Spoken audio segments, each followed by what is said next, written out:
નમસ્કાર મિત્રો, અમારી પીકે ગુજરાતી ચેનલમાં તમારું સ્વાગત છે।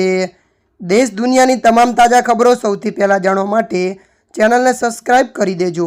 મિત્રો, અત્યારે હાલની સૌથી મોટી અને દુઃખદ ખબર સામે આવી રહી છે। જી હા મિત્રો, આપને જણાવી દઈએ કે હોલિવૂડની જાણીતી સિંગર જીલ સોબુલેનનું 66 વર્ષની વયે નિધન। જી હા મિત્રો, વિગતવાર આપણે વાત કરીએ તો પોતાના અવાજથી લોકોને મંત્રમુગ્ધ કરનારી દિગ્ગજ ગાયિકા અને ગીતકાર જીલ સોબુલેનનું 66 વર્ષની વયે નિધન થયું છે। ત્યારે મિત્રો વધુ જણાવી દઈએ કે ગઈકાલે ગુરુવારે મિનેસોટામાં સ્થિત તેના ઘરમાં અચાનક આગ લાગતા ગાયિકાનું મોત નીપજ્યું હતું। મળતી માહિતી અનુસાર વધુ આપને જણાવી દઈએ કે 90ની પ્રસિદ્ધ અમેરિકન ગાયિકાને આઈ કિસદ એ ગર્લ્સ મ્યુઝિક વિડીયોમાંથી ઓળખ મળી હતી। ત્યારે મિત્રો અત્યારની આ મોટી દુઃખદ ખબર મળી રહી છે। ત્યારે મિત્રો હાલ માટે આટલું, મળીશું નવી અપડેટ સાથે। જો તમને અમારો વિડીયો પસંદ આવે લાઇક, શેર અને સબસ્ક્રાઇબ કરી નાખજો। ધન્યવાદ।